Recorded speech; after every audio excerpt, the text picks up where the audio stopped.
सत्य घटना कबीर परमेश्वर जी द्वारा बांधवगढ़ के श्री धर्मदास जी के साथ की गई लीला पर आधारित है। श्री धर्मदास जी का जन्म 1395 विक्रमी संवत 1452 को कार्तिक पूर्णिमा के दिन छत्तीसगढ़ के बांधवगढ़ नगर में हुआ। हिंदू धर्म के एक वैश्य कुल में जन्मे धनी धर्मदास जी के बारे में बताया जाता है कि वो इतने धनी थे कि जब कभी बांधवगढ़ पर प्राकृतिक आपदा जैसे अकाल गिरना, बाढ़ आदि आती थी तो वहां के नवाब धर्मदास जी के पूर्वजों से वित्तीय सहायता प्राप्त करते थे। आदरणीय धर्मदास जी इतने धनवान होने के बावजूद भी उनकी बचपन से ही भगवान में अपार श्रद्धा थी, जिसके लिए वो हिंदू धर्म में प्रचलित सभी पूजा भी करते थे और श्री रूपदास जी नाम के एक वैष्णव संत से दीक्षा भी ले रखी थी। अपने गुरुदेव के बताए अनुसार वो नित्य गीता जी का पाठ करते, शालिग्राम की पूजा करते, एकादशी का व्रत करते और श्राद्ध इत्यादि भी करते थे। जब धर्मदास जी वृद्धावस्था की दहलीज पर आ गए तो उन्होंने अपनी पत्नी से तीर्थों की यात्रा करने की बात कही। आमिनी। जी स्वामी। गुरुदेव ने कहा है कि मुक्ति पाने के लिए 68 तीर्थों की यात्रा जरूर करनी चाहिए, इसलिए मैं कल तीर्थ यात्रा पर निकल रहा हूँ। मेरे जाने की तैयारी कर देना, यात्रा के लिए जरूरी सामान बांध देना। ठीक है स्वामी। आमिनी, तुम अपना ख्याल रखना। जी, आप भी अपना ध्यान रखना।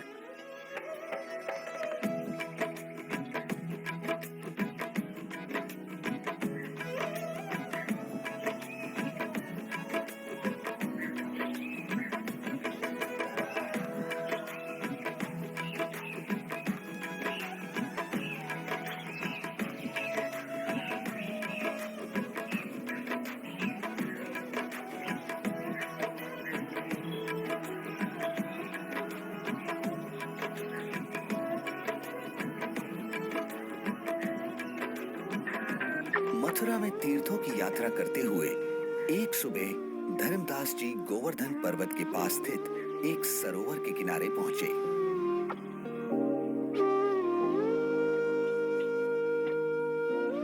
वैसे तो सरोवर का पानी बहुत ही गंदा था, फिर भी वे सरोवर में उतर जाते हैं क्योंकि कहा जाता था कि उसमें नहाने से स्वर्ग मिलता है।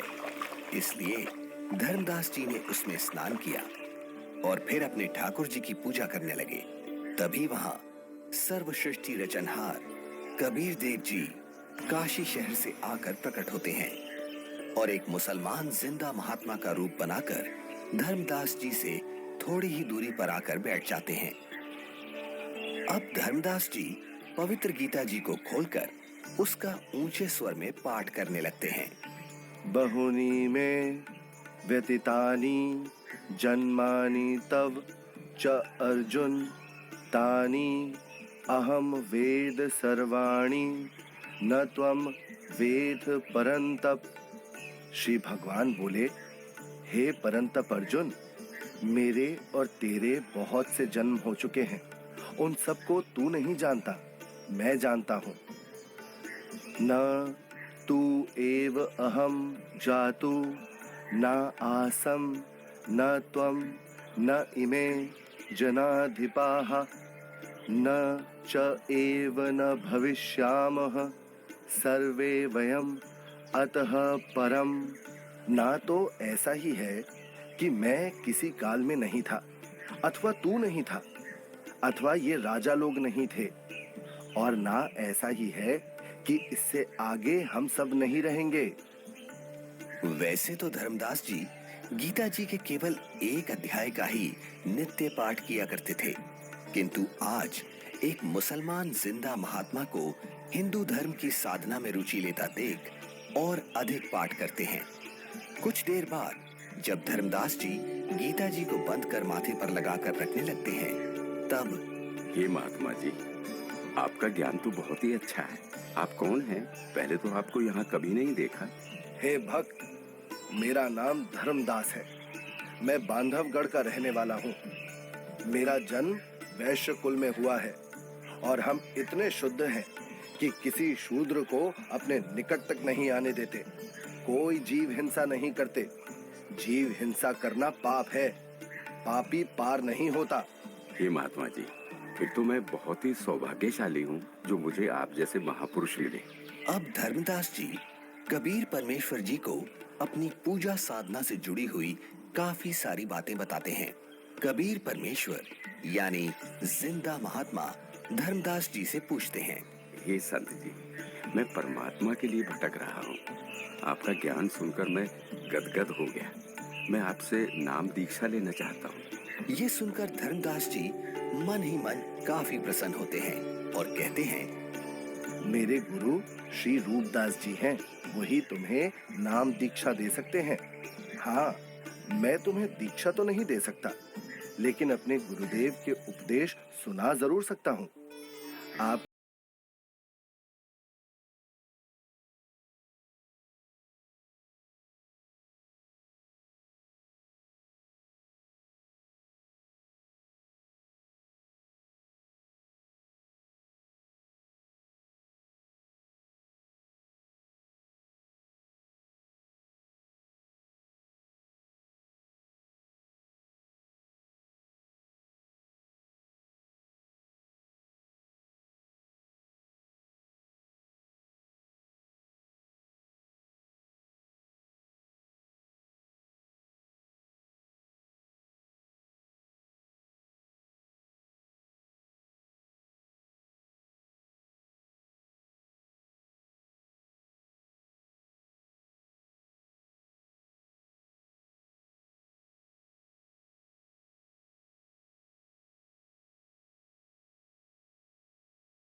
पिताजी में तो नहीं लिखा।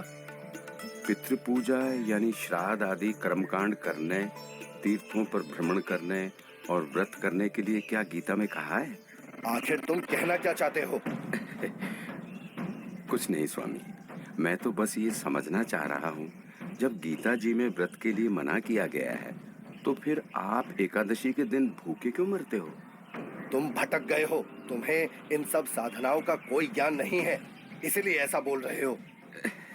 नाराज ना हो स्वामी जी, आप मेरी शंका का समाधान नहीं करेंगे तो कैसे बात बनेगी?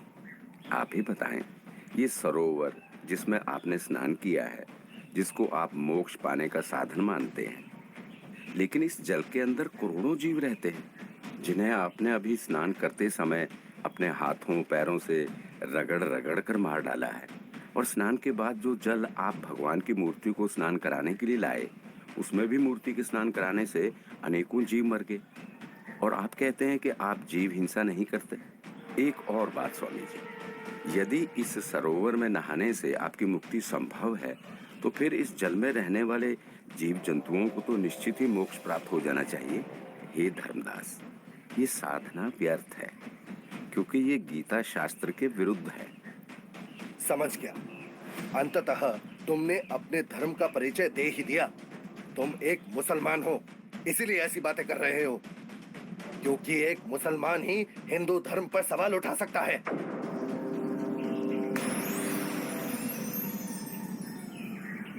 अरे,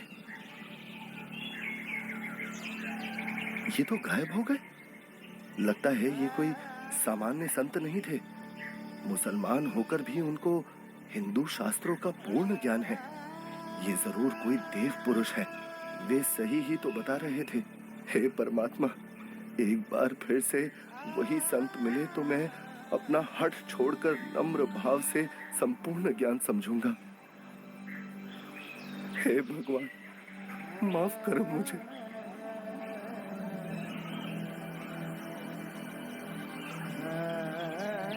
वास्तव में गीता जी में कहीं भी हरे राम हरे कृष्ण मंत्र नहीं लिखा है। अपितु पितर पूजा, भूत पूजा, देवताओं की पूजा गीता अध्याय 9 श्लोक 25 में व्यर्थ कहा है। मैं महामूर्ख, मंद बुद्धि, इतना दुर्भाग्यशाली हूँ कि संपूर्ण ज्ञान सुने बिना एक महान पुरुष को नाराज कर दिया।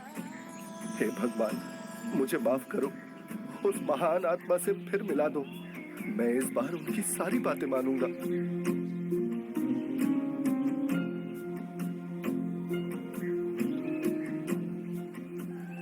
आज धर्मदास जी का मन किसी भी कर्म कांड में नहीं लग रहा था।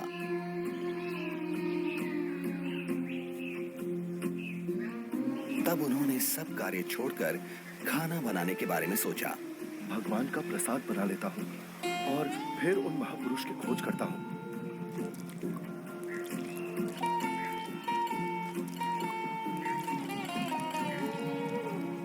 हे भगवान, ये क्या अनर्थ हो गया? इस लकड़ी में तो हजारों चींटियां अंडों सहित मर गई होंगी। हे भगवान, आज जैसा अनर्थ तो कभी नहीं हुआ। बहुत बड़ा पाप कर दिया मैंने। मैं इस पाप से बने हुए भोजन को कदापि नहीं खा सकता।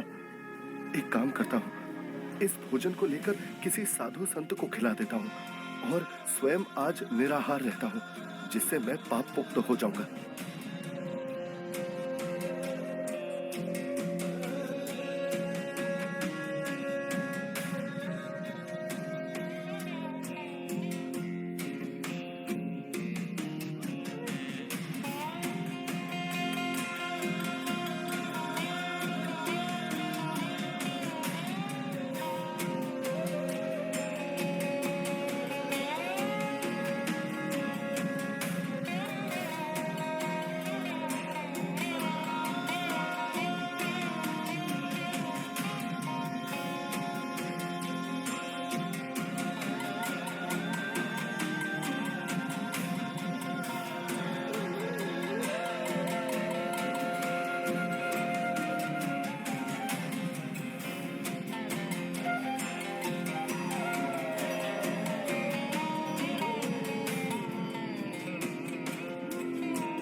संत जी कुछ बोल रहे हैं, इनके बीच में बोलना ठीक नहीं है।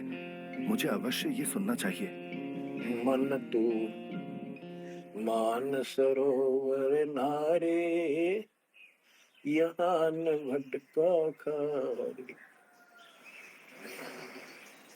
सूरजमुखी फूल जा फूले, शंख पद्म उजियारा।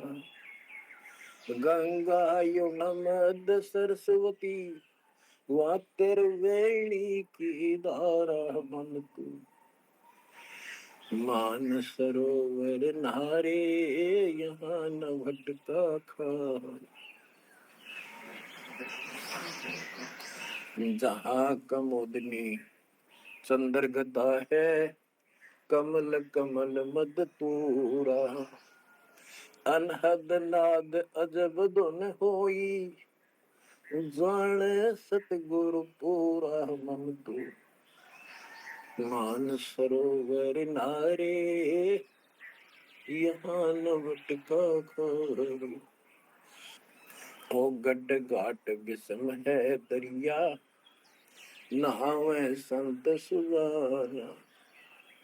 ओ गड घाट विषम है दरिया, नहावे संत सुजाना।